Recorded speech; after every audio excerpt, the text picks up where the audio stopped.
El silencio que mató a Giara Flor. En un rincón olvidado del mapa de Brasil, una bala atravesó no solo el cuello de una adolescente de 14 años, sino también las certezas de una investigación que, desde el primer día, pareció construida para cerrar rápido, no para decir la verdad.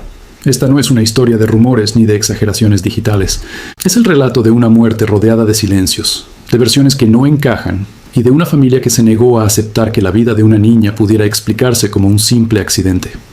Advertencia. El siguiente contenido aborda el asesinato de una menor de edad, violencia con armas de fuego y dinámicas familiares complejas. Puede resultar perturbador para algunas personas. Se recomienda discreción. La mañana del 6 de julio de 2023 transcurría sin sobresaltos aparentes en Guaratinga, un municipio pequeño del sur del estado de Bahía. Casas bajas, caminos de tierra, una comunidad donde todos se conocen y donde las tradiciones pesan tanto como las leyes escritas. Allí vivía Giara Flor Santos Alves, una adolescente de 14 años, perteneciente a una comunidad gitana profundamente cerrada, regida por códigos propios, jerarquías familiares y normas transmitidas de generación en generación. Giara llevaba apenas 45 días casada. Su esposo tenía la misma edad que ella. La unión había sido celebrada de acuerdo con los rituales tradicionales de la comunidad, con la aprobación de ambas familias. Para el mundo exterior, era un matrimonio imposible de justificar. Para su entorno, era parte del orden natural de las cosas. Nadie hablaba de consentimiento, de derechos del niño o de futuro. Se hablaba de honra, de acuerdos y de tradición. Ese día, dentro de la casa donde Giara vivía con su esposo y cerca de otros miembros de la familia, ocurrió lo impensable. Un disparo, seco, cercano, preciso. La bala impactó directamente en el cuello de la adolescente, a una distancia que las pericias posteriores situarían como extremadamente corta, no superior a 25 centímetros. No fue un roce, no fue una bala perdida, fue un disparo letal. Giara fue auxiliada de urgencia. La llevaron a un centro de salud, pero la herida era demasiado grave. La bala había comprometido estructuras vitales. La sangre obstruyó sus vías respiratorias.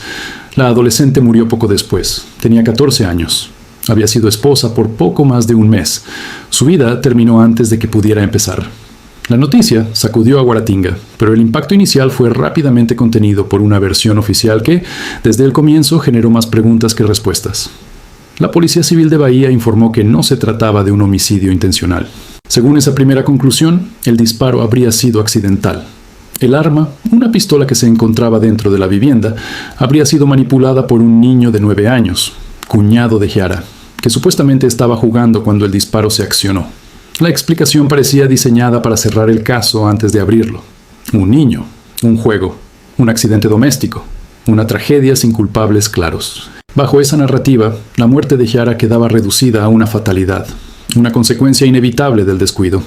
La policía afirmó que el arma pertenecía a la madre del esposo de Giara, un arma sin registro, guardada en una casa donde vivían menores de edad. Aún así, la línea principal de la investigación no apuntó a un crimen, sino a una cadena de irresponsabilidades que, según las autoridades, culminaron en un accidente. Para la familia de Giara, esa versión fue una ofensa. Desde el primer momento, rechazaron la hipótesis del disparo accidental, no solo por el dolor de la pérdida, sino porque los detalles no encajaban. La trayectoria del disparo, la distancia, el punto exacto de impacto. Nada coincidía con la idea de un niño jugando sin control. La pregunta era inevitable. ¿Cómo un menor de 9 años, en un supuesto juego, dispara a tan corta distancia directamente al cuello de una adolescente? ¿Por qué Giara estaba frente al arma? ¿Por qué no hubo señales de un disparo errático, sino uno preciso y letal? Mientras la versión oficial se difundía, otro elemento comenzó a generar sospechas. Tras el crimen, la familia del esposo de Giara abandonó Guaratinga de forma apresurada. Salieron del municipio en vehículos, sin dar explicaciones claras, sin esperar el desarrollo normal de la investigación. Para muchos, esa huida temprana fue una señal imposible de ignorar. Los desplazamientos del grupo familiar se extendieron por distintas localidades del estado y, según algunos relatos, incluso cruzaron a estados vecinos. La idea de una familia que huye tras un accidente no convencía a nadie fuera del expediente policial. A pesar de esas señales, las primeras actuaciones judiciales se centraron en figuras secundarias. La suegra de Giara fue investigada por posesión ilegal de arma de fuego y por homicidio culposo.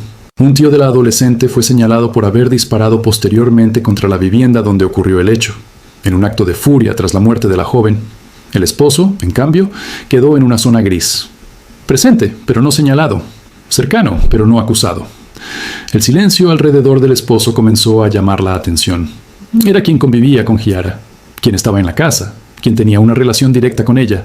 Sin embargo, su nombre no aparecía con fuerza en la narrativa inicial del caso.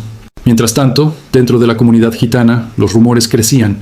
Se hablaba de conflictos previos entre las familias, de tensiones internas, de una supuesta relación impropia que habría desatado una cadena de venganzas silenciosas. Nada de eso apareció en los primeros comunicados oficiales, pero circulaba con insistencia entre quienes conocían los códigos internos de la comunidad. La familia de Giara sostuvo que la joven había sido víctima de una represalia, que su muerte no fue producto del azar, sino de un castigo. En ese contexto, la teoría del accidente infantil se percibía como una coartada conveniente para proteger a los verdaderos responsables. La presión social empezó a crecer. Organizaciones defensoras de los derechos de las mujeres y de la infancia comenzaron a señalar el caso como un posible feminicidio encubierto, no solo por la forma de la muerte, sino por el entorno en el que ocurrió. Una niña casada, viviendo bajo reglas estrictas, en una estructura donde su voz tenía poco o ningún peso. Las redes sociales amplificaron el reclamo. El nombre de Giara Flor empezó a circular acompañado de preguntas incómodas. ¿Por qué una niña estaba casada? ¿Por qué había armas en una casa llena de menores? ¿Por qué la investigación se cerró tan rápido? Ante la presión, las autoridades anunciaron nuevas pericias. Se revisaron informes balísticos, se analizaron trayectorias, se solicitaron evaluaciones complementarias. El caso, que parecía cerrado, volvió a abrirse lentamente. Cada nueva diligencia profundizaba las dudas. El disparo no mostraba características típicas de un accidente. La posición del cuerpo, la proximidad del arma, el contexto. Todo apuntaba a una escena más compleja de lo que se había querido admitir. Mientras tanto, Giara ya no estaba. Su voz había sido silenciada para siempre. Lo único que quedaba era la lucha de su familia por evitar que su muerte se archivara como una estadística más. La historia empezaba a resquebrajarse. La versión simple dejaba grietas. Y detrás de esas grietas comenzaba a asomarse una verdad que muchos preferían no mirar. Aquí, la historia aún no termina. Porque lo que parecía un accidente doméstico estaba a punto de transformarse en uno de los casos más incómodos y polémicos de los últimos años en Bahía. El silencio que mató a Giara Flor. Durante meses, el caso de Giara Flor Santos Alves quedó suspendido en una especie de limbo judicial. No estaba cerrado del todo, pero tampoco avanzaba con la contundencia que la familia de la adolescente exigía. Mientras tanto, el tiempo pasaba, las versiones se acomodaban y el riesgo de que la verdad quedara enterrada bajo tecnicismos legales era cada vez mayor. Tras las primeras pericias complementarias, el expediente comenzó a adquirir un peso distinto. Los informes técnicos ya no hablaban con la misma ligereza de un disparo accidental. La trayectoria del proyectil, la cercanía extrema entre el arma y el cuerpo de Giara, y la ausencia de elementos propios de una manipulación infantil empezaron a incomodar incluso a quienes habían sostenido la versión inicial. El foco comenzó a desplazarse, lentamente, pero de manera inevitable. Ya no era solo la presencia del arma, ni la negligencia de un adulto al dejarla al alcance de un niño. Ahora la pregunta central era otra. ¿Quién estaba realmente frente a Giara en el momento del disparo? El nombre del esposo volvió al centro de la escena. Hasta entonces había sido tratado como una figura secundaria, casi invisible, un adolescente más dentro de una tragedia familiar. Pero los nuevos análisis empezaron a señalar inconsistencias en sus declaraciones y en las de su entorno más cercano. Versiones que no coincidían entre sí. Silencios prolongados. Cambios sutiles en los relatos. A esto se sumó un elemento clave: la fuga.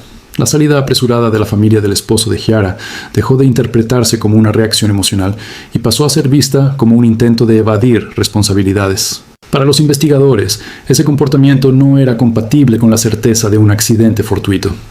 El Ministerio Público comenzó a presionar por una revisión más profunda del caso. Se ordenaron nuevas audiencias, se reabrieron líneas de investigación y se analizó la posibilidad de que el disparo hubiera sido intencional. La palabra que durante meses había sido evitada empezó a aparecer con más frecuencia: homicidio. Mientras tanto, la familia de Giara no bajó los brazos. Cada entrevista, cada manifestación, cada declaración pública tenía un objetivo claro: que el nombre de la adolescente no fuera olvidado y que su muerte no quedara reducida a un error administrativo. Para ellos, Giara había sido ejecutada dentro de un sistema que la había desprotegido desde el primer día. El contexto cultural volvió a ocupar un lugar central en el debate. El matrimonio infantil, las jerarquías familiares, la obediencia impuesta a las mujeres jóvenes y el peso de la honra fueron analizados no como elementos folclóricos, sino como factores que podían haber facilitado un crimen y su posterior encubrimiento. Con el avance de la investigación, la hipótesis de la venganza familiar tomó fuerza. Conflictos previos, tensiones internas y supuestos desacuerdos entre los clanes comenzaron a aparecer en testimonios reservados. Aunque muchas de estas versiones no pudieron ser formalizadas en el proceso, ayudaron a reconstruir un ambiente cargado de hostilidad y control. En ese escenario, el esposo de Hayara dejó de ser un menor protegido por el silencio y pasó a ser considerado un posible autor.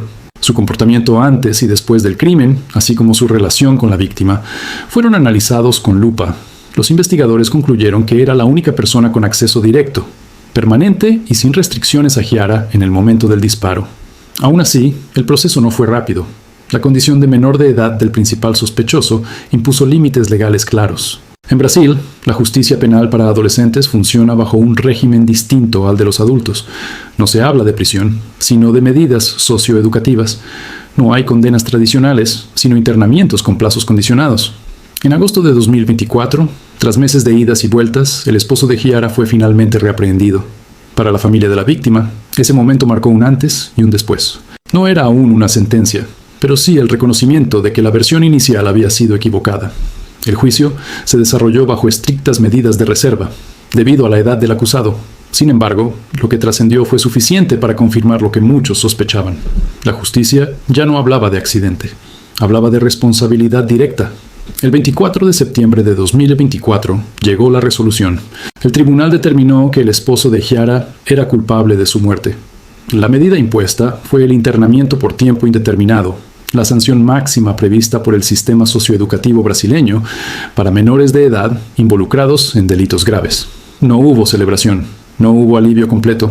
Para la familia de Hayara, la condena fue apenas un paso, un reconocimiento tardío de que la adolescente no había muerto por azar, de que alguien había tomado una decisión que le costó la vida. Sin embargo, la sentencia dejó heridas abiertas. La justicia se pronunció sobre el autor material, pero no avanzó con la misma firmeza sobre posibles cómplices. La familia de Hayara sostiene, hasta hoy, que el crimen no fue obra de una sola persona, que hubo encubrimiento, que hubo silencios impuestos, que otros adultos sabían más de lo que dijeron. En 2026, el joven condenado continúa cumpliendo la medida de internamiento. Su futuro dependerá de evaluaciones periódicas y decisiones judiciales que se toman lejos del foco mediático. El sistema, una vez más, privilegia la discreción. Hayara, en cambio, no tuvo segundas oportunidades, no tuvo evaluaciones, no tuvo revisiones periódicas. Su vida se apagó en una habitación, a centímetros de un arma que nunca debió estar allí. El caso dejó una marca profunda en Bahía y en Brasil. No solo por la violencia extrema contra una menor, sino por todo lo que reveló. La fragilidad de ciertas investigaciones, la facilidad con la que una versión conveniente puede imponerse, y el enorme esfuerzo que se necesita para desmontarla. También dejó una pregunta incómoda. ¿Cuántas historias como la de Hayara no llegan nunca a esta instancia? ¿Cuántas muertes se archivan como accidentes porque cuestionarlas implica enfrentarse a estructuras culturales, familiares o institucionales demasiado poderosas? Hayara Flor Santos Alves tenía 14 años. Era una niña. Su nombre hoy representa algo más que una tragedia individual. Es un símbolo de lo que ocurre cuando el silencio pesa más que la verdad. Si este documental te ayudó a entender la profundidad de este caso y la importancia de no mirar hacia otro lado, te invitamos a apoyar este trabajo. Suscribirte al canal, dejar tu like y compartir este contenido nos permite seguir investigando y contando historias que muchos prefieren callar, porque solo hablando de ellas evitamos que se repitan.